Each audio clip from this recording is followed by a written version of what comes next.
हाँ जी, नमस्कार। राधे राधे, जय श्री कृष्णा। कैसे हैं सब लोग? बढ़िया, मज़े में, आनंद में। ईश्वर आप सबको आनंद में रखे, मज़े में रखे और जल्द से जल्द सफलता मिले। ये मेरी शुभकामनाएं आप लोगों के लिए। हम लोग क्लास स्टार्ट करते हैं। हम लोग हमारी पिछली कक्षा में चर्चा कर रहे थे वैदिक सभ्यता में आर्यों के क्षेत्र विशेष की। साथ ही साथ हमने चर्चा की नदियों की। कौन कौन सी नदियों के प्राचीन नाम क्या मिलते हैं, आधुनिक नाम क्या मिलते हैं। दोस्तों, विशेष रूप से याद रखिएगा कि वहां से आपका सम्मिलित करने वाला प्रश्न आपका बन जाता है। ठीक है। संपूर्ण वेदों में मैंने आपको कहा कि कुल 31 नदियों का उल्लेख मिलता है, लेकिन हम यदि बात करें तो अकेले ऋग्वेद में 25 नदियों का उल्लेख मिलता है। ऋग्वेद के तीसरे मंडल के नदी सूक्त के 23वें श्लोक में वस्तुतः नदियों का उल्लेख मिलता है। ये बात मैं आपको बता चुका। कई प्राचीन नदियों के नाम मैं आपको बता चुका, जैसे रावी नदी के लिए पुरुषणी, झेलम के लिए वितस्ता, सिंधु वर्तमान में सिंध नाम से। फिर हमने बात की कुर्रम की, काबुल की, कुबा की बात की हमने, गोमती की बात की, गोमल। हमने विपाशा व्यास नदी की बात की। हमने प्राचीन सरस्वती वर्तमान में घग्गर इस नदी की बात की। प्राचीन सरस्वती नदियों की नदीतमा कहा जाती थी। नदीतमा का मतलब क्या? नदीतमा का मतलब ये था समस्त नदियों की जननी। समस्त नदियों की जननी। इतनी बात आप लोगों को क्लियर हो चुकी होगी। ध्यान से सुनिएगा। अब जो हम विशेष रूप से बात करने वाले हैं वो विशेष रूप से बात करने वाले हैं 10 राज्य युद्ध की।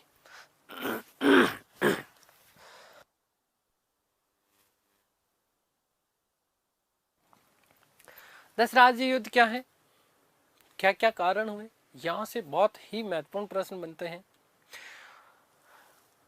2015 के बाद में ऐसा कोई पेपर जो बड़े लेवल का जो पेपर हुआ है वो मिलता नहीं है जहां से 10 राज्य युद्ध से उल्लेख आपका जो है प्रश्न नहीं बना हो। किसी न किसी रूप में शब्दों में फेरबदल करके लगातार पिछले 2-3-4 साल से यहाँ 10 राज्य युद्ध से आपका प्रश्न बनता है। देखिएगा, अब तक जो प्रश्न पूछे जा चुके हैं वो मैं आपको बता देता हूं। प्रश्न ये पूछा जा चुका है कि 10 राज्य युद्ध कौन सी नदी के किनारे हुआ, तो रावी पौरुषणी नदी। 10 राज्य युद्ध किस किस के मध्य हुआ, तो भरत राजा सुदास और 10 जनों के मध्य। ये 10 जन क्या है आगे बात करेंगे, जब राजनीतिक जीवन की बात करेंगे तब। आरएस में प्रश्न पूछा गया था कि भरत राजा सुदास और 10 जनों के मध्य रावी नदी पौरुषणी नदी के किनारे 10 राज्य युद्ध लड़ा गया। भरत राजा सुदास किस वंश से संबंधित राजा थे, तो भरत राजा सुदास त्रिशु वंश से संबंधित थे। अब दो प्रश्न नहीं आए हैं, कौन कौन से नहीं आए। एक तो प्रश्न ये बन सकता है कि 10 राज्य युद्ध से संबंधित सत्य या असत्य कथन का चयन कीजिए। अब इसमें आपका विशेष रूप से प्रश्न बनता है क्या कि साहब कारण क्या था 10 राज्य युद्ध का, वो कारण अभी हम लोग चर्चा करने वाले हैं। दूसरा आपका प्रश्न ये भी आता है, जो आने की अब संभावना है, वो संभावना ये हो सकती है आपकी कि 10 राज्य युद्ध का वर्णन ऋग्वेद के कौन से मंडल में मिलता है। ये सारी की सारी चर्चाएं हम लोग अभी करने वाले हैं। बहुत आराम से, ध्यान से, शांति से सुनिएगा। हम चर्चा करने वाले हैं 10 राज्य युद्ध की।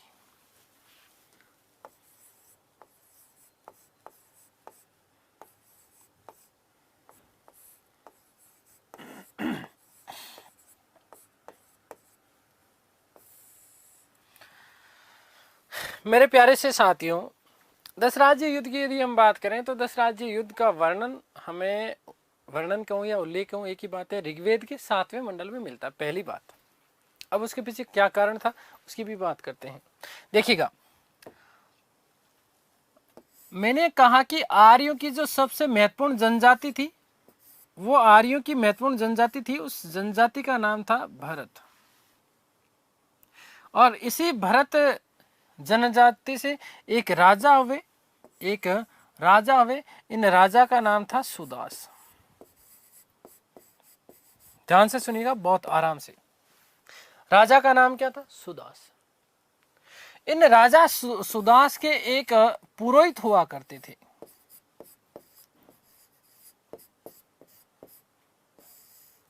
राजा सुदास के क्या थे? पुरोहित। और इन पुरोहित का नाम था ऋषि विश्वामित्र।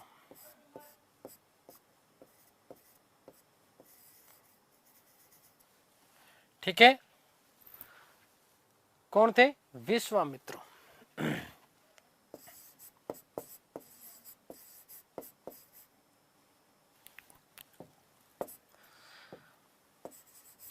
ध्यान से कहानी को समझिएगा।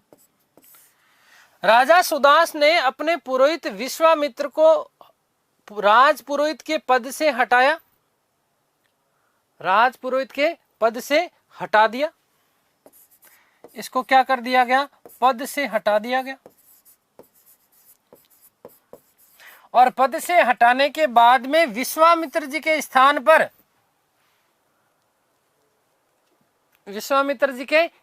पर महर्षि वशिष्ठ को अपना नया राजपुरोहित नियुक्त किया। ध्यान से सुनिएगा, विश्वामित्र जी को हटाया और विश्वामित्र जी को हटाने के बाद में अपने राजपुरोहित के रूप में किसको नियुक्त किया है? महर्षि वशिष्ठ को अपना नया राजपुरोहित बना दिया। किसने? राजा सुदास ने। चीजें समझ में आ रही है आपको? ये कौन है? वशिष्ठ है। कौन है? वशिष्ठ है। वशिष्ठ को क्या है? नए राजपुरोहित के रूप में नियुक्त किया।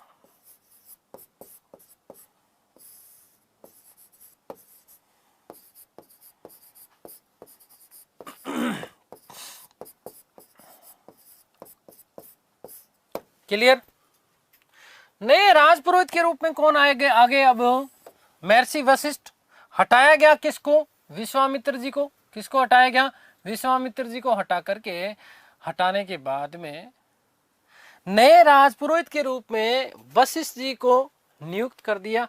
और ये बात विश्वामित्र जी को कुछ अच्छी नहीं लगी। उन्हें उनका खुद का अपमान महसूस हुआ। तो विश्वामित्र जी ने अपमानित होकर के, ध्यान से सुनिएगा, अपमानित हुए। क्या हुए? अपमानित हुए। और अपमानित हुए तो इनको देखो क्या आएगा? गुस्सा आएगा। क्या आएगा? गुस्सा आएगा। आंखें इनकी बिल्कुल लाल हो गई गुस्से में। ये लो साहब, लाता पीड़ा होगा।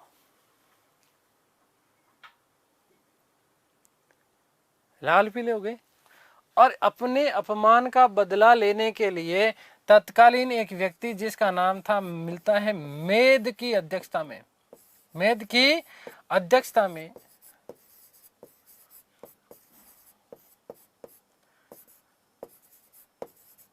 10 जनों का एक समूह बनाया। 10 जनों का क्या बनाया है? समूह बनाया। और इस समूह के नेता कौन है? विश्वामित्र। कौन है? विश्वामित्र। और अपने इस 10 जनों के समूह को लेकर के कौन सी नदी के किनारे आए? रावी या पौरुषणी नदी के किनारे आए।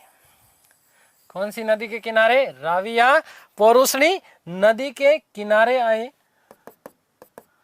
कौन सी नदी है ये? रावी या पौरुषणी नदी। और इसी रावी और पौरुषणी नदी के किनारे इधर से राजा भरत राजा सुदास और उधर से विश्वामित्र अपने साथ में 10 जनों को लेकर के आए। और इसी रावी और पौरुषणी नदी, कौन सी नदी? रावी नदी। ध्यान से सुनिएगा, ये प्रश्न पूछा जाता है कि कौन सी नदी के किनारे? तो रावी नदी के किनारे। रावी का प्राचीन नाम क्या मिलता है? पौरुषणी नदी। इसी पौरुषणी नदी के किनारे भरत राजा सुदास, ये कौन है आपके? भरत राजा सुदास, और इधर से कौन, विश्वामित्र जी अपने साथ में 10 जनों का संगठन, 10 राजाओं का एक संगठन लेकर के आए हैं, ठीक है ना। इनके मध्य क्या हुआ है, युद्ध हुआ है, इनके मध्य क्या हुआ है, युद्ध हुआ है। और इसी युद्ध को क्या कहा जाता है, 10 राज्य युद्ध कहा जाता है। हम बात कर रहे थे किसकी, 10 राज्य युद्ध की।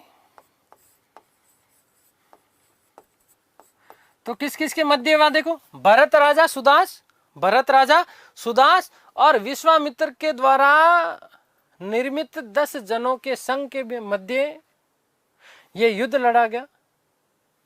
और इस युद्ध में विजय जो रहे, इस युद्ध में भरत राजा सुदास क्या रहे, इसमें विजय रहे। आ गई बात समझ में। इस युद्ध में विजय कौन रहे, भरत राजा सुदास। और ये भरत राजा सुदास वस्तुतः त्रित्सु वंश के राजा हुआ करते थे। इनका मूल जो वंश था, वो वंश कौन सा था, त्रित्सु वंश था। कौन सा वंश, त्रित्सु वंश। तो ये प्रश्न पूछा गया था आरएस में कि भरत राजा सुदास कौन से वंश के थे, तो त्रित्सु वंश के थे। भरत जनजाति, और भरत जनजाति का जो मूल वंश कौन सा, त्रित्सु। इन्हीं के द्वारा 10 जनों और भरत राजा सुदास के मध्य रावी नदी, पोरुषणी नदी के किनारे भयंकर युद्ध हुआ।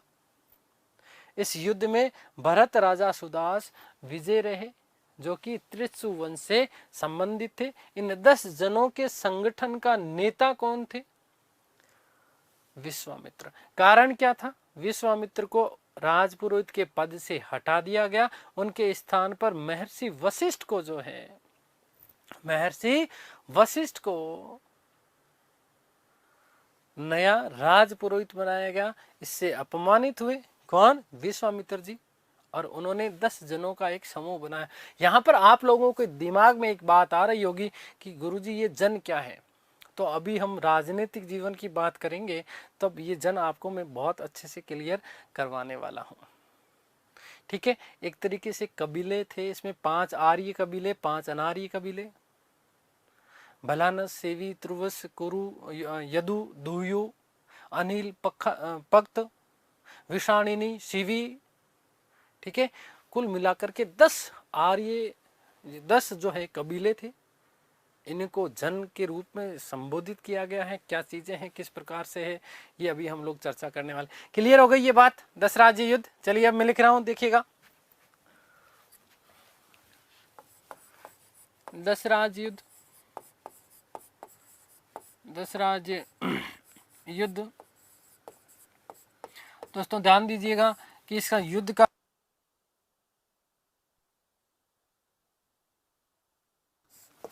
उल्लेख ऋग्वेद के 7वें मंडल में मिलता है। बहुत महत्वपूर्ण प्रश्न बनता है, ये याद रखिएगा। ऋग्वेद के 7वें मंडल में मिलता है।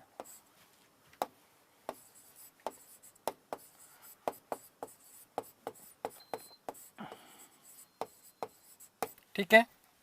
और ये युद्ध कहां लड़ा गया, कहां लड़ा गया, तो दोस्तों ध्यान से सुनिएगा कि रावी नदी,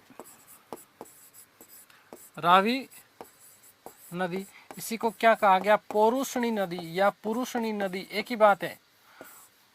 पौरुषणी या पुरुषणी एक ही बात है, ठीक है। पौरुषणी नदी के किनारे पर, नदी के तट पर, ठीक है। फिर अगली हम बात करें किसके मध्य,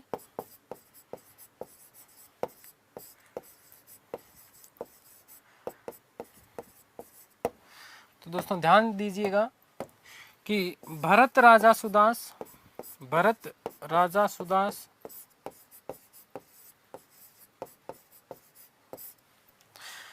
वे 10 जनों के मध्य, वे 10 जनों के मध्य।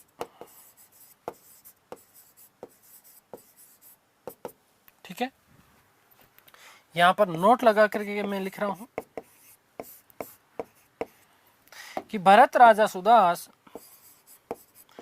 भरत राजा सुदास त्रित्सु वंश से संबंधित राजा थे।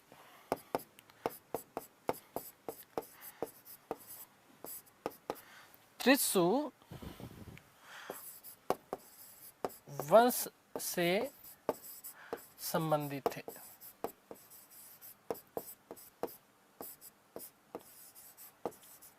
ठीक है, अगली हम बात कर लेते हैं कारण की। कारण क्या था, ध्यान से सुनिएगा मेरे प्यारे साथियों। देखिएगा, ये बेसिक आपके ऑब्जेक्टिव प्रश्न बनते हैं, सीधे सीधे प्रश्न बनते हैं, इसी रूप में ये आते हैं। ठीक है, किस किस के मध्य हुआ, है ना, कारण क्या था, अभी कारण में आपसे चर्चा करने वाला हूँ। कौन सी नदी के किनारे, नदी का नाम याद रखना है, पौरुषणी नदी प्राचीन काल में, ठीक है, वर्तमान में रावी नदी। क्लियर बात है।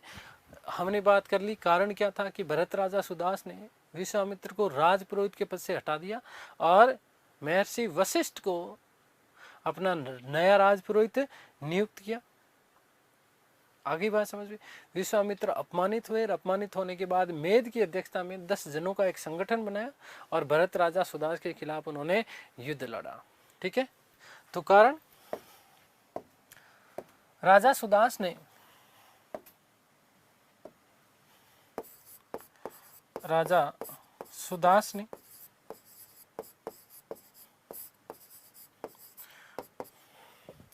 विश्वामित्र को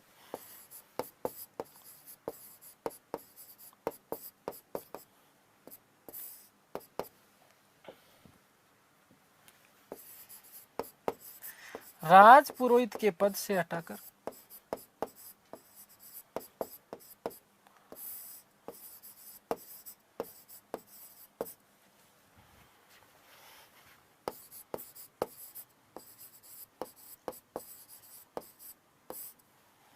महर्षि वशिष्ठ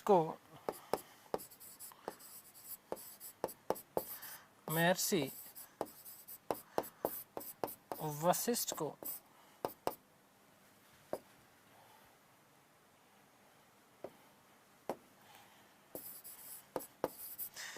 अपना नया राजपुरोहित नियुक्त किया।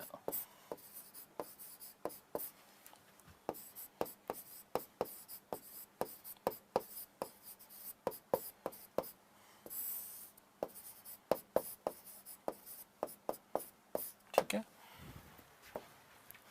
वेरी मोस्ट इंपॉर्टेंट बात लिख रहा हूं, ध्यान से सुनिएगा, इस लाइन को इंपॉर्टेंट कर लीजिएगा। विश्वामित्र ने अपमानित होकर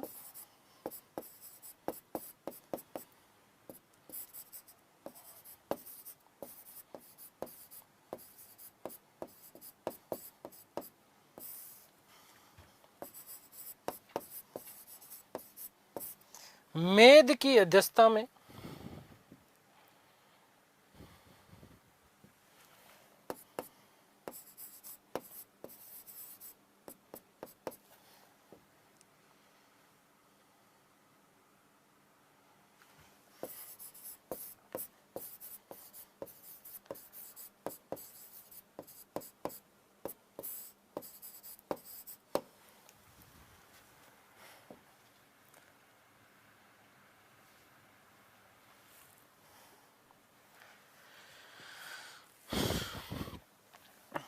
दस जनों का संगठन बनाया।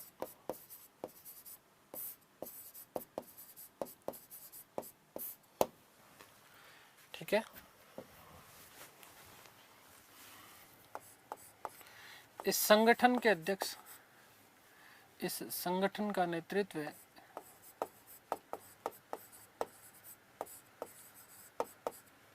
का प्रमुख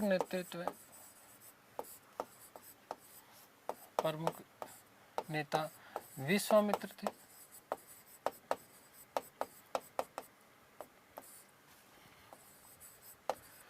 इन्होंने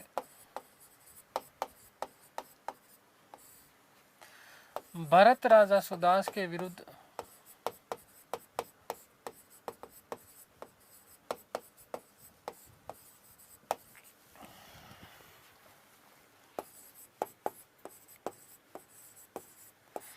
रावी नदी के तट पर युद्ध लड़ा।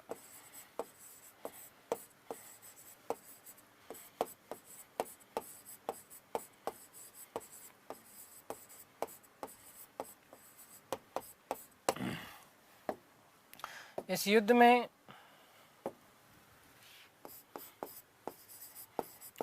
में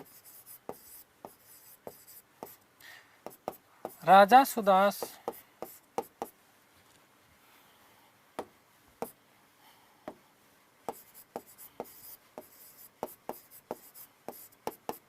विजय रहे।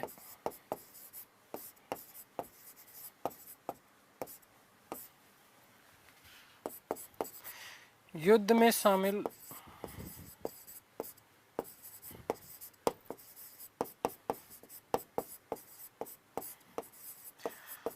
10 जन क्रमशः 10 जनों के नाम लिख रहा हूं मैं। तो पुरु, अनु, यदु, द्रुहयु,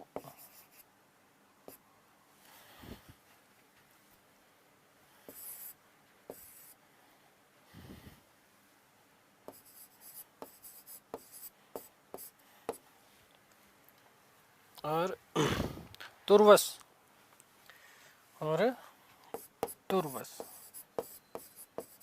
ये 5 आर्य कबीले।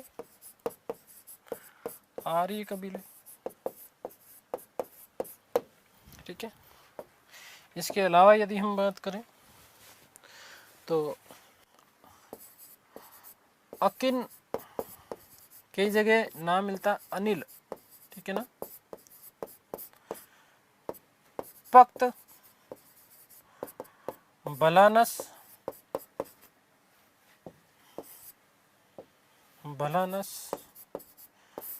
सीवी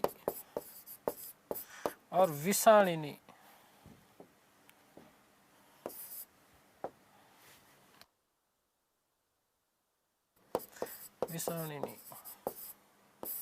ठीक है ना। ये 5 अनार्य जो है मिलते हैं।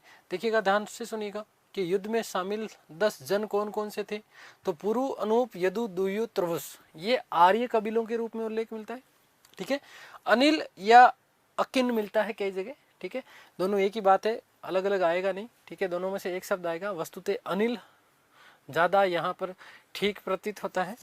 पक्त, बलानस, सिवी और विषाणिनी ये 5 अनार्य कबीले। 5 अनार्य कबीले।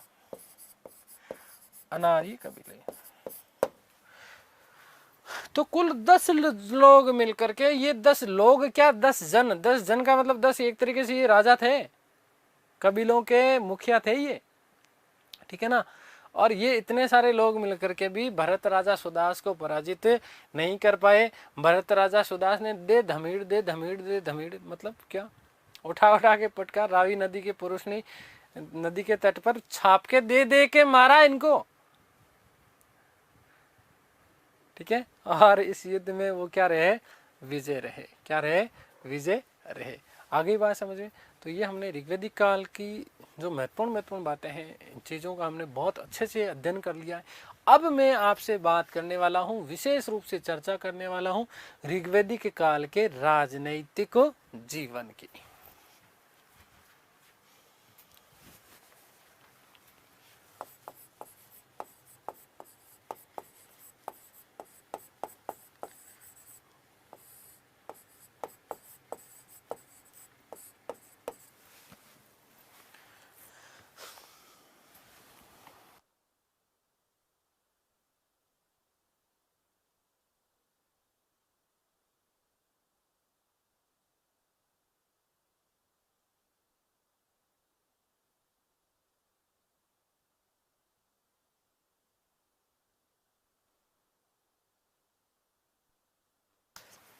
दोस्तों ध्यान से सुनिएगा, यदि हम ऋग्वेदिक काल के राजनीतिक जीवन की चर्चा करते हैं तो एक चीज तो पहले से दिमाग में बिठा करके रखें कि जीवन में राजनीति परिवार से शुरू होती है और परिवार पे ही खत्म हो जाती है। बहुत बड़ा कथन कह रहा हूं मैं। यदि आप इस चीज को समझ जाएंगे तो आपको पॉलिटी समझ में आना प्रारंभ हो जाएगा। मैंने आपको कहा कि राजनीति जीवन में परिवार से शुरू होती है और परिवार पे क्या हो जाती है, खत्म हो जाती है। परिवार से बाहर कभी राजनीति निकलती नहीं है। कैसे? एक छोटा परिवार, संयुक्त परिवार प्राचीन काल में, और परिवार का जो मुखिया होता है, परिवार का मुखिया हमारे कौन है? पिताजी हैं। कौन है? पिताजी हैं। और पिताजी के पिताजी क्या है? दादाजी। दादाजी की स्थिति अलग होती है, लेकिन सर्वे सर्वा जो होता है वो कौन होता है? पिताजी होते हैं। कौन होते हैं? पिताजी। और फिर आगे माताजी। कौन? माताजी। कौन? माताजी। थोड़ा सा समझिएगा। और फिर हम उनकी संतानें। केवल इतनी सी चीज को समझ जाओगे तो पूरा का पूरा राजनीति आपको समझ में आ जाएगा। संतान। पिता एक तरीके से क्या है? मुखिया है। परिवार का वास्तविक शक्तियां नहीं थे इसमें, ठीक है। और पिताजी के पिताजी मतलब क्या? दादाजी। क्या है? दादाजी। ये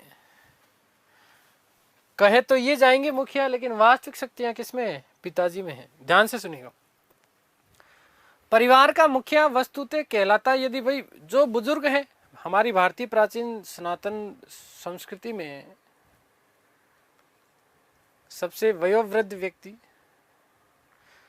बुजुर्ग व्यक्ति को मुखिया के रूप में हम मानते हैं। लेकिन वास्तविक शक्तियां किस में होती है? वास्तविक शक्तियां तो बड़े बेटे में होती है, हमारे पिताजी में, मतलब ऐसे समझ लो आप लोग।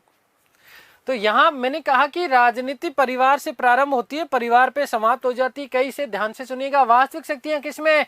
पिताजी में। पिताजी क्या है? परिवार के मुखिया। और वर्तमान में यदि हम बात करें तो प्रधानमंत्री। अरे भाई, वास्तविक शक्तियां किसमें निहित होती है? प्रधानमंत्री जी में। यस और नो? लेकिन हम मानते किसको है? मुखिया। दादाजी को। किसको? दादाजी को। पिताजी किसके प्रति उत्तरदायी होते हैं? दादाजी के प्रति उत्तरदायी है।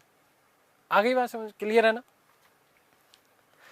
तो जिस प्रकार से नाम मात्र का मुखिया होता है राष्ट्रपति, ठीक उस प्रकार से परिवार में स्थिति ये दादाजी वाली। जिस प्रकार से परिवार में स्थिति दादाजी की होती है, ठीक उसी प्रकार से केंद्र में स्थिति होती है राष्ट्रपति की। किसी बात के लिए पिताजी ने कहा कि देखो मैं ऐसा करना चाह रहा हूं, तो दादाजी को पता है कि मेरी चलेगी तो वैसे ही नहीं, तो सीधे सीधे या तो हाँ कर देते हैं, सीधे सीधे साइन कर देते हैं।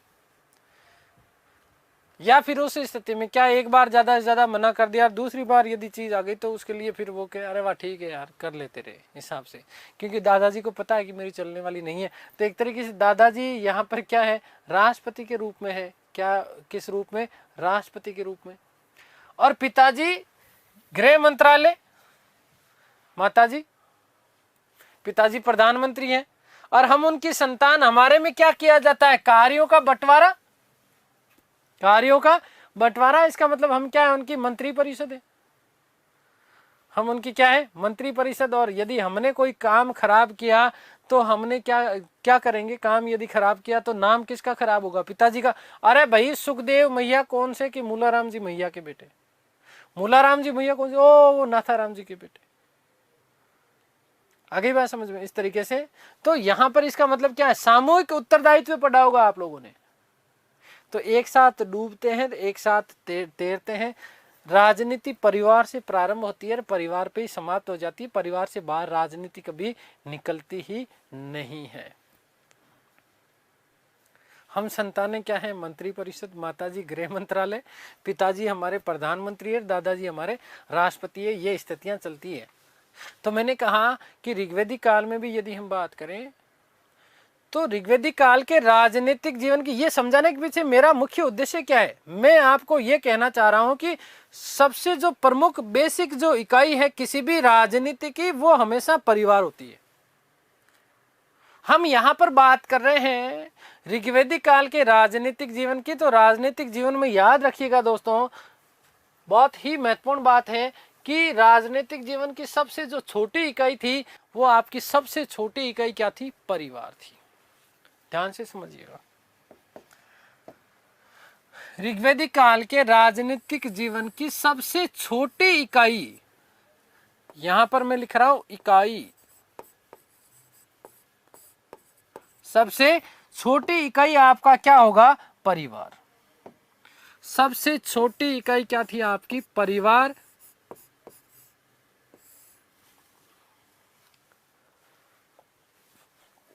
क्लियर है? राजनीतिक सबसे छोटी इकाई क्या था? परिवार था। क्या था? परिवार था। अब ध्यान से सुनिएगा, ये कई परिवार जब मिलते हैं, परिवार क्या होता है पहले तो ये बताओ। परिवार देखा कभी? चलो परिवार की परिभाषा बताओ, क्या होता है? जल्दी से बताओ, परिवार क्या चीज है? बताओ भाई, परिवार क्या होता है? अरे नाम सुना है कभी के देखा कभी? परिवार किस चीज को कहते हैं परिवार? अब कई लोग सोच रहे होंगे परिवार क्यों है? परिभाषाओं में यदि इसको परिभाषित करते हैं तो आप लोगों ने परिभाषा एक पढ़ी होगी क्या, कि किसी पिता और उसकी समस्त उत्तरजीवी संतान परिवार कहलाती है ना। वो एकल परिवार की परिभाषा में है। रक्त संबंधों का ऐसा समूह जो एक ही छत के नीचे निवास करता हो, संयुक्त परिवार की परिभाषा है।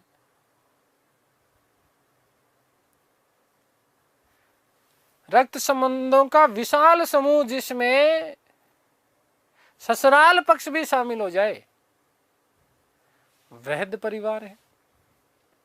तो परिवार क्या है? तो छोटे सी हम सामान्य परिभाषा में आज की वर्तमान परिप्रेक्ष्य में यदि हम देखते हैं तो हम यही कहते हैं कि माता पिता और उसकी समस्त उत्तरजीवी संतान क्या है? परिवार का स्वरूप है। लेकिन परिभाषाओं में इसमें साथ में नौकर भी जोड़ दिया है। अब ये नौकर कैसे हो सकता है? किसी की आमदनी नहीं है नौकर रखने की, तो फिर वो खैर वो परिभाषाओं की बात है। तो यदि हम बात करें तो राजनीतिक जीवन की सबसे छोटी इकाई क्या है? परिवार है। और जब कई परिवार मिलते हैं तो परिवार से मिलकर के कुल का निर्माण होता है। ध्यान से सुनिएगा भाई, परिवार में मान लो कि 5 लोग हो सकते हैं, 6 लोग हो सकते हैं। ध्यान से सुनिएगा, इन चीजों को समझिएगा। आपका ध्यान केवल और केवल बोर्ड के ऊपर होना चाहिए। भाई पति पत्नी हो गए, ये इसकी एक संतान हो गई है, इसको भी हम परिवार कहेंगे। वर्तमान परिप्रेक्ष्य में तो ये परिवार है, पति पत्नी और उसकी समस्त उत्तरजीवी संतानें, चाहे 1 हो, 4 और 5 और चाहे 10 हो, परिवार है। लेकिन कई परिवार जब मिलते हैं तो किसका निर्माण होता है? कुल का निर्माण होता है।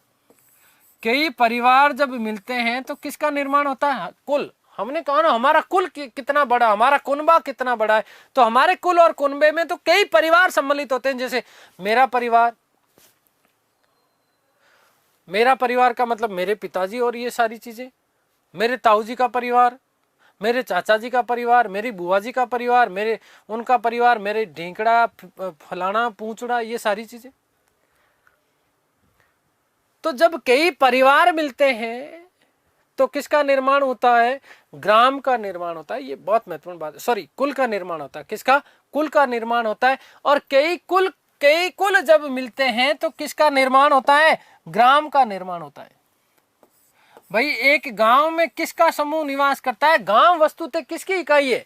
एक गांव में कई कुल निवास करते हैं, कई कुलों में परिवार होते हैं, और परिवार में व्यक्ति, सदस्य। आगे बात समझ में।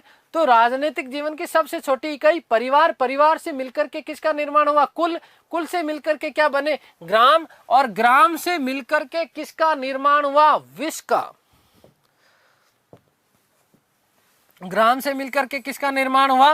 विश्व का निर्माण हुआ। और विश्व से मिलकर के किसका निर्माण हुआ? जन का निर्माण हुआ। विश्व से मिलकर के किसका निर्माण हुआ? जन का निर्माण हुआ। किसका निर्माण हुआ? जन का निर्माण हुआ। और यहां ऋग्वेदिक काल में जन से जो जस्ट बड़ी इकाई थी, पहली बार एक शब्द मिलता है। शब्द क्या मिलता है? राष्ट्र। पहली बार शब्द क्या मिलता है? राष्ट्र। इसको केवल दिमाग में लिखिएगा। लेकिन आगे यदि हम बात करते हैं तो कई जनों से मिलकर के जनपदों का निर्माण हुआ। किसका निर्माण हुआ? जनपद का। और कई जनपद मिले तो क्या बना? महाजनपद बने। महाजनपद बने। अब यदि महाजनपद का मतलब हम बात करें तो महाजनपद का मतलब क्या है? देश।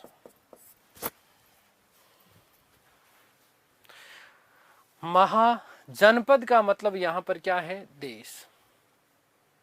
पहले छोटे छोटे हम जब बच्चे होते थे, बिल्कुल टाबर होते थे, घर वाले बोलते थे ना, बेटा उल्टा चलेगा कि सीधा चलेगा, तो हम तो कहते थे उल्टे चलेंगे हम तो। खोड़ी लहा एक नंबर का है। नकटा मतलब आई मीन टू से नकटा। आपको पता है नकटा किसको बोलते हैं? जिसके कोई फर्क नहीं पड़े, उल्टा काम करने में माहिर थे। तो थोड़ा सा अब यहां से उल्टा चल रहे। महाजनपद का मतलब क्या है? देश। जनपद का मतलब किससे संबंध लेंगे हम? राज्य से। किससे संबंध लेंगे? राज्य से। और यहां पीछे की तरफ आइए, जन का मतलब क्या है? जन का मतलब क्या है? जिला। जन का मतलब क्या है? जिला। विश्व का मतलब आपका क्या होगा? तहसील। क्या होगा? तहसील। ग्राम का मतलब क्या है? गांव। क्या है? गांव। और कुल अपने आप में कुल है। परिवार का मतलब क्या है? परिवार, जो कि व्यक्तियों का समूह है। यदि वर्तमान स्थितियों में परिप्रेक्ष्य में बात करें, ऋग्वेदिक काल के साथ में कंपेयर करते हुए, देखिएगा, ध्यान से सुनिएगा, समझिएगा इस चीज को। भाई देश में क्या होते हैं? राज्य। राज्य में क्या? जिले। जिले में क्या होती है? तहसीलें। तहसीलों में क्या होते हैं? गांव। गांव में क्या होते हैं? कुल होते हैं। कुलों में क्या होते हैं? परिवार। परिवार में क्या होते हैं? व्यक्ति होते हैं। परिवार में क्या होते हैं? व्यक्ति होते हैं। तो समाज की सबसे महत्वपूर्ण और सबसे छोटी इकाई क्या है? व्यक्ति। बिना व्यक्ति के, ये प्रश्न भी बनता है आपका, ध्यान से सुनिएगा, बिना व्यक्ति के कभी भी किसी भी समाज की कल्पना नहीं की जा सकती। तो यदि हम ऋग्वेदिक काल के राजनीतिक जीवन की बात करें तो सबसे छोटी इकाई क्या थी? परिवार। कई परिवार मिले तो कुल का निर्माण हुआ, कई कुल मिले तो ग्राम का निर्माण हुआ, कई ग्राम मिले तो विश्व का निर्माण हुआ, कई विश्व मिले तो जन का निर्माण हुआ, कई जन मिले तो जनपद बने, और कई जनपद मिले तो महाजनपद बने। दोस्तों ध्यान से सुनिएगा, ये वाली यहां तक स्थिति याद रखना में वैदिक काल में, ये बाकी की चीजें जनपद और महाजनपद उत्तर वैदिक काल के बाद की चीजें हैं। वस्तुतः जनपद शब्द हम बाद में पढ़ेंगे उत्तर वैदिक काल में, जब लोहे का आविष्कार हुआ। लोहे का आविष्कार हुआ उत्तर वैदिक काल में, और उत्तर वैदिक आर्यों का विस्तार थोड़ा ज्यादा हुआ, गंगा यमुना दोआब क्षेत्र तक हो जाता है। रीट एसएसटी 2016 में ये प्रश्न पूछा गया था, और यहीं से कृषि के अन्य उपकरण बने, औजार बने, वर्ग संघर्ष बढ़ा, क्षेत्रीयता की भावना समाप्त हो गई, कबीलाई जीवन समाप्त हुआ, और संघर्ष के कारण एक दूसरे जनों का आपस में विलय होने लगा। व्यापक वृहद स्वरूप प्राप्त किया उन्होंने। जो कमजोर जन थे, उन कमजोर जनों को शक्तिशाली जनों के द्वारा जीत लिया गया। ये आगे चल करके जनपद में हो गए, जनपद का स्वरूप धारण किया, और बाद में यही साम्राज्यवादी नीति के कारण यही जनपद महाजनपद में जो है परिणित हो गए। और महाजनपदों का उल्लेख अंगुत्तर निकाय और भगवती सूत्र में मिलता है। सबसे महत्वपूर्ण महाजनपद पढ़ेंगे हम मौर्य काल। और मौर्य महाजनपद के रूप में उभरा सबसे बड़ा। ठीक है, मगध सबसे बड़ा महाजनपद, मौर्यों का वहां पर शासन स्थापित हुआ। तो ये इस प्रकार से प्रारंभिक इकाई के रूप में ये इस प्रकार से आते हैं। चीजें क्लियर हो रही है ना आप लोगों को? इन चीजों को दिमाग में रखना। अब देखिएगा, अब सीधा सीधा प्रश्न क्या आता है, देखिएगा। ऋग्वेदिक काल के राजनीतिक जीवन की सबसे छोटी इकाई क्या थी? परिवार। सबसे बड़ी इकाई क्या है? राष्ट्र। यूपीएससी प्री में प्रश्न पूछा गया था कि पहली बार राष्ट्र शब्द हमें देखने को कहां मिलता है, कौन से काल के दौरान मिलता है? तो बहुत अच्छे से याद रखिएगा कि पहली बार राष्ट्र शब्द के दर्शन हमें वैदिक काल में होते हैं और राष्ट्र शब्द का उल्लेख केवल और केवल ऋग्वेद में एक बार मिलता है।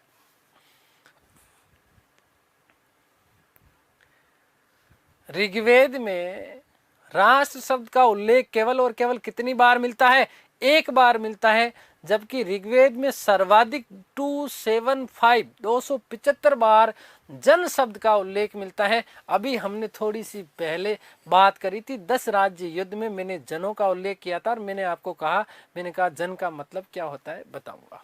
अब आपको क्लियर हो गया होगा। सबसे ज्यादा शब्द मिलता है जन, जिसका ऋग्वेद में 275 बार उल्लेख मिलता है। विश्व शब्द का उल्लेख 171 बार मिलता है।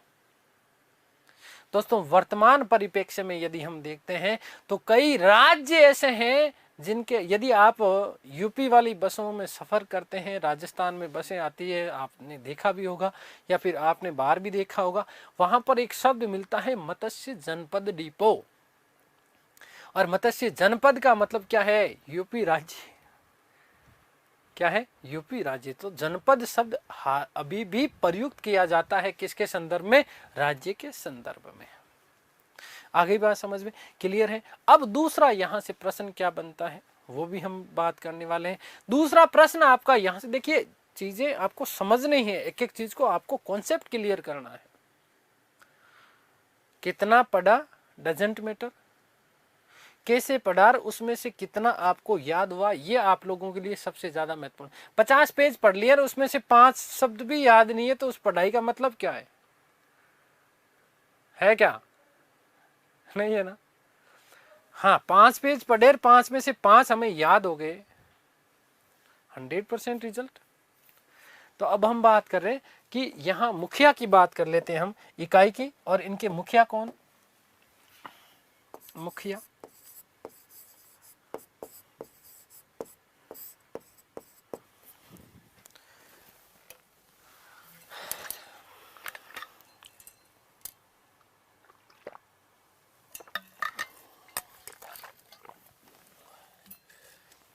ध्यान से सुनिएगा दोस्तों।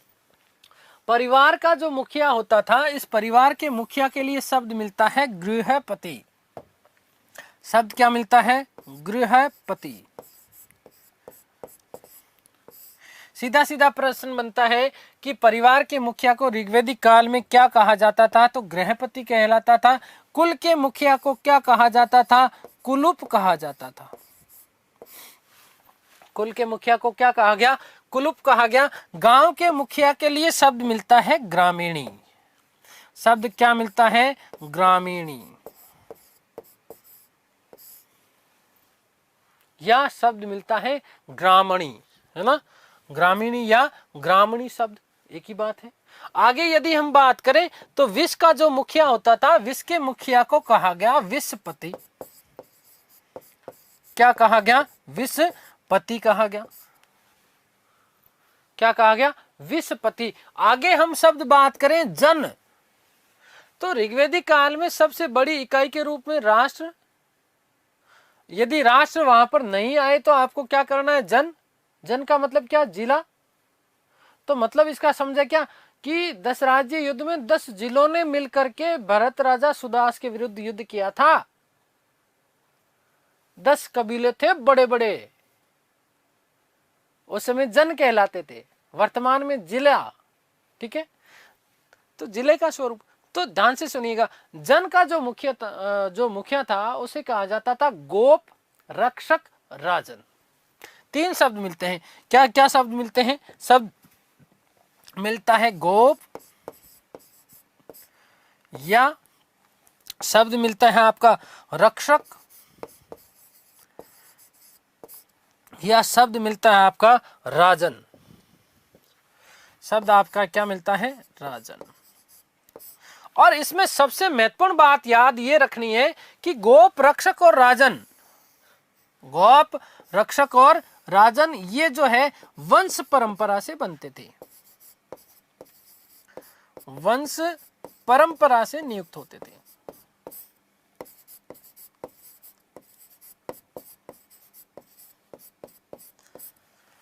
गोप, रक्षक और राजन, जो कि मूलतः यहां पर याद रखिएगा दोस्तों कि एक तरीके से राजन का मतलब क्या है? राजा है।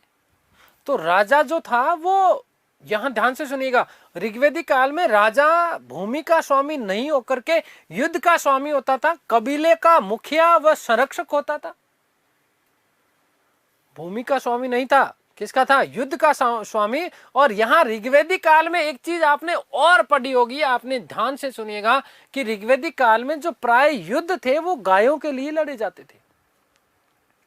इसीलिए वहां पर एक शब्द मिलता है जनस्य गोप्ता। क्या शब्द मिलता है? जनस्य गोप्ता। गोप या गोप्ता एक ही बात है, कोप्ता मत कर लेना, खाने की किसी को भूख वूख लगी हो तो ऐसे मत कर लेना गड़बड़। जनस्य गोप्ता शब्द क्या मिलता है? जनस्य गोप्ता। गायों के लिए युद्ध होते थे प्राय, क्यों होते थे, क्या कारण थे, ये बातें अभी हम लोग करने वाले हैं। खैर, तो यहां पर ध्यान से सुनिएगा कि जन, गोप, रक्षक और राजन, गोप, रक्षक और राजन, जो कि वंश परंपरा के अनुसार नियुक्त होते थे। वंश का मतलब क्या? एक पीढ़ी से दूसरी पीढ़ी, ठीक है भाई। पिता की मृत्यु हुई, पिता की मृत्यु के बाद में उसका बड़ा पुत्र, बड़ा पुत्र के बाद में वो, इस तरीके से संतति चलती रहती थी। उसके बाद उसका छोटा भाई, उसका छोटा भाई, उसका छोटा भाई, इस तरीके से चीजें चलती थी, ठीक है। आगे हम बात करते हैं राष्ट्र की। तो यहां पर याद रखिएगा कि राष्ट्र का जो मुखिया था उसे क्या कहा जाता था? सम्राट। या इसी के लिए शब्द मिलता है अधिपति, सम्राट या अधिपति। दोस्तों, मैंने आपको कहा कि प्रश्न आपका यह बनता है कि राष्ट्र शब्द का उल्लेख पहली बार हमें कहां मिलता है? तो ऋग्वेद में मिलता है, केवल एक बार, केवल एक बार। तो राष्ट्र शब्द की अवधारणा वैदिक काल में सबसे पहले, लेकिन यदि इसी को हम बात करें स्पष्ट रूप से, सुस्पष्ट रूप से, राष्ट्र शब्द का उल्लेख महाजनपद काल में मिलता है। सुस्पष्ट रूप से, ध्यान से सुन लीजिएगा, यहीं पर आप कहीं पर नोट लगा करके साइड में लिख लीजिएगा कि राष्ट्र शब्द का उल्लेख हालांकि ऋग्वेद में एक बार मिलता है, लेकिन सुस्पष्ट और व्यवस्थित रूप से राष्ट्र शब्द, राष्ट्र की अवधारणा महाजनपद काल की देन है। क्योंकि राष्ट्र का मतलब देश के रूप में, और महाजनपद काल, महाजनपद का मतलब ही अपने आप में क्या था? देश था। आ गई बात समझ? अब यहां पर राष्ट्र को का जो मुखिया था वो क्या? सम्राट या अधिपति। ऐसा व्यक्ति जिसने अनेक जनों के ऊपर या अनेक गोपों के ऊपर विजय प्राप्त कर ली हो, वो कहलाता था सम्राट या अधिपति। और मूलतः सम्राट और अधिपति, ये दोनों के दोनों शब्द याद रखिएगा, ये क्या होती थी? पदवी होती थी। सम्राट और अधिपति आप लोगों के लिए ये क्या है? यहां पर ये पदवी है। और पदवी किसके लिए है? ऐसा व्यक्ति जिसने अनेक गोपों के ऊपर विजय प्राप्त कर ली हो। ऐसा व्यक्ति जिसने अनेक गोपों के ऊपर, अनेक गोपों पर विजय प्राप्त कर ली हो, वो उपाधि धारण करता था। कौन सा? सम्राट या अधिपति की, सम्राट या अधिपति की।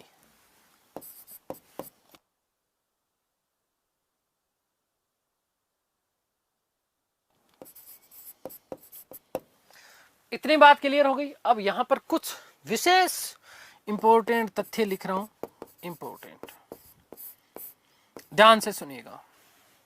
कुछ शब्द कि ऋग्वेद में विश्व शब्द का उल्लेख 171 बार मिलता है। ऋग्वेद में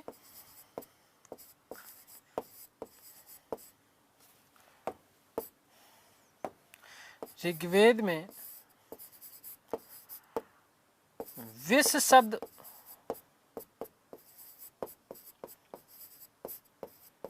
कितनी बार?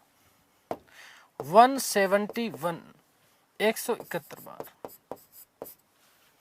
यदि हम बात करें जन की तो जन 275 बार। जन शब्द 275, 275 बार। ठीक है। और यदि हम बात करें राष्ट्र शब्द की, कौन सा शब्द?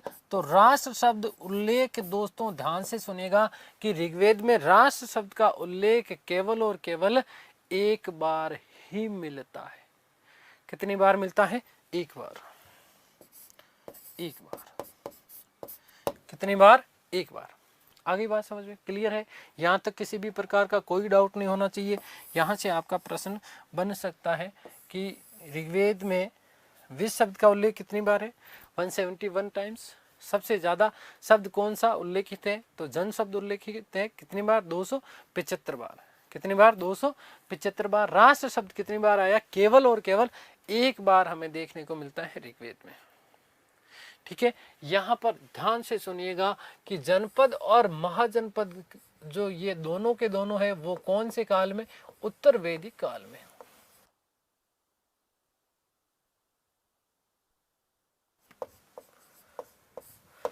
जनपद और महाजनपद काल उत्तर वैदिक काल के बाद में।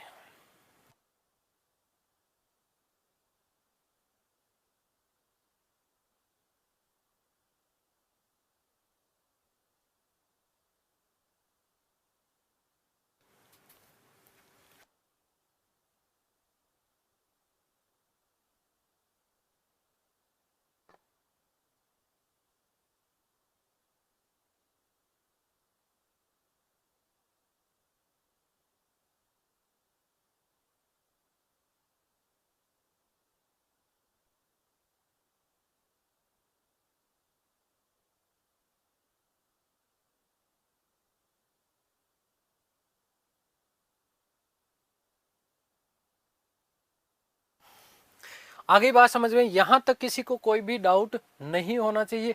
एक मैं नोट लगा करके लिख रहा हूं दोस्तों, ध्यान से सुनिएगा। नोट कि ऋग्वैदिक काल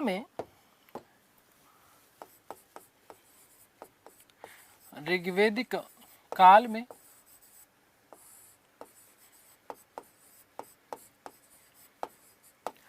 राजा भूमि का स्वामी नहीं होकर के, राजा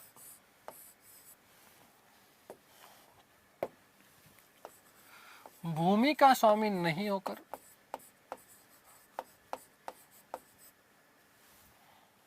भूमि का स्वामी नहीं होकर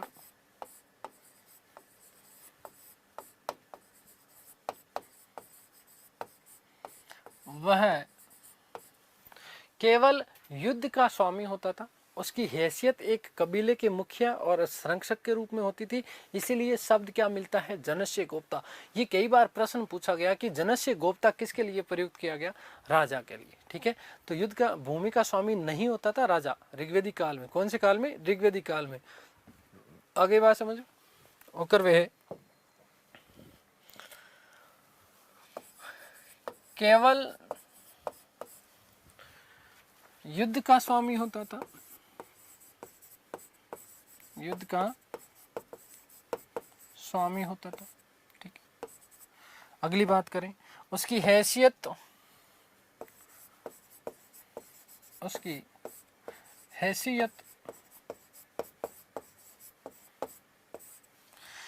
कबीले के मुखिया व संरक्षक, कबीले के मुखिया व संरक्षक के रूप में होती थी। मुखिया व संरक्षक के रूप में होती थी।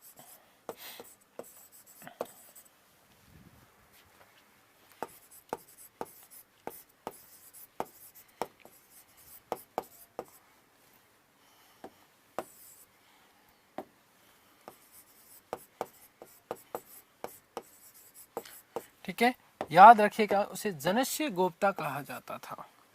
क्या कहा जाता था? जनस्य गोप्ता कहा गया।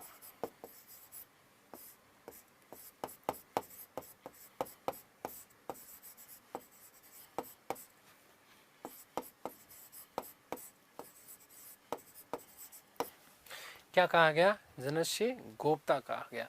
आगे बात समझ में दोस्तों। अब हम लोग बात करने वाले हैं आर्यों की सबसे प्राचीन संस्थाएं कौन कौन सी थी। यदि ये बात प्रश्न कई बार पूछा जाता है कि आर्यों की सबसे प्राचीन संस्था, तो यहाँ हम विशेष रूप से चर्चा करेंगे विदत की, या हम बात करेंगे सभा की, या हम बात करेंगे समिति की। तो विदत की यदि हम बात करें, विदत क्या चीज थी? तो दोस्तों ध्यान से सुनिएगा कि आर्यों की सबसे प्राचीनतम संस्था कौन सी थी? विदत। और ये विदत जो संस्था थी वो विद्या और ज्ञान से संबंधित होती थी। महिलाएं इसमें भाग ले सकती थी। यहां पर एक और बड़ा महत्वपूर्ण प्रश्न बनता है कि ऋग्वैदिक काल की कौन कौन सी ऐसी संस्थाएं थी जिनमें जो है महिलाओं को भाग लेने का अधिकार था।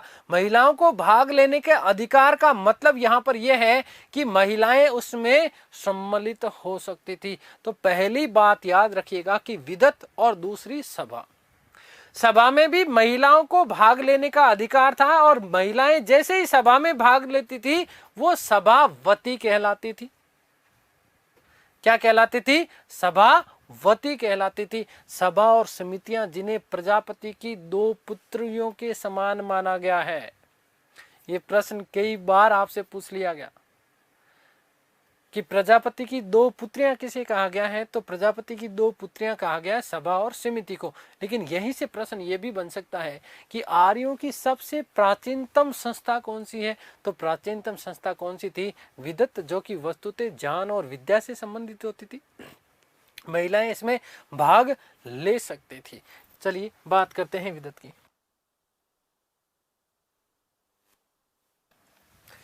आर्यों की प्रमुख संस्थाएं।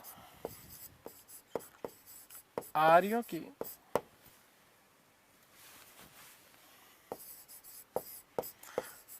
प्रमुख संस्थाएं।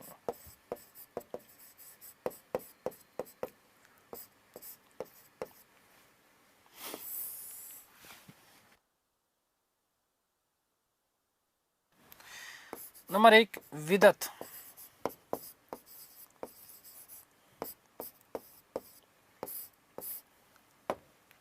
आर्यों की सबसे प्राचीनतम संस्था थी। आर्यों की सबसे प्राचीनतम संस्था थी। सबसे प्राचीनतम संस्था थी। ठीक है, यह विद्या व ज्ञान से संबंधित, विद्या व ज्ञान से संबंधित होती थी। विद्या और ज्ञान से संबंधित का मतलब समझ सकते हो ना? मतलब जो बड़े प्रखंड पंडित होते थे, विदुषी महिलाएं होती थी, वो इसमें भाग लेती थी। शास्त्रार्थ होता था।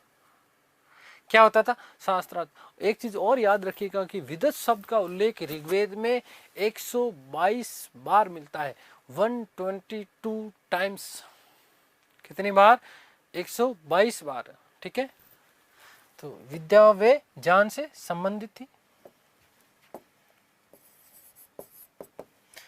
नेक्स्ट बात, महिलाओं को इसमें भाग लेने का अधिकार था। इसमें महिलाओं को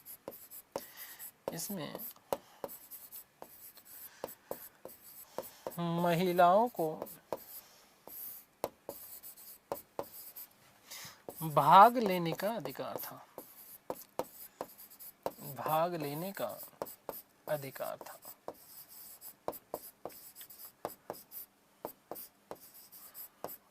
ठीक है। और लास्ट बात आज की क्लास की कि ऋग्वेद में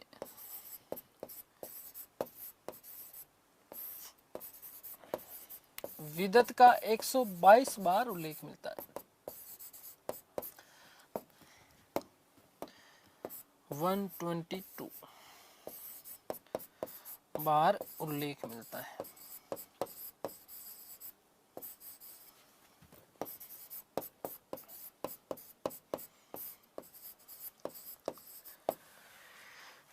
ठीक है मेरे प्यारे साथियों, उम्मीद करता हूँ कि सारी की सारी चीज़ें आपको समझ में आई होगी। हमारी जो अगली क्लास होगी वो आप लोगों के लिए और ज़्यादा महत्वपूर्ण होने वाली है। हम यहाँ पर बहुत सारी चीज़ों का बात करेंगे, जहाँ हम बात करेंगे सभा की। सभा को ऋग्वेद में क्या कहा गया, नरिष्ठा कहा गया है। सभा शब्द 8 बार मिलता है। क्या था सभा में? वस्तुतः ये ग्राम की सभा थी जिसमें वरिष्ठ लोगों का समूह सम्मिलित होता था। गांव के जो सामूहिक मसले होते थे उन सामूहिक मसलों को तय करने के लिए सभा का प्रयोग। सभा और समिति वर्तमान परिप्रेक्ष्य में किस रूप में है, ये भी हम लोग चर्चा करने वाले हैं। हम गण की भी बात करेंगे और भी आपके साथ में बहुत सारी बातें करने वाला हूँ। बहुत आनंद आने वाला है, बहुत मजा आने वाला है। चीजों को समझ रहे हैं ना आप लोग? बस इसी तरह से समझते रहें, मस्त रहें, तंदुरुस्त रहें, हंसते खिलखिलाते रहें। ईश्वर आपको इस सृष्टि की समस्त खुशियां दे, आपको जल्द से जल्द सफलता मिले।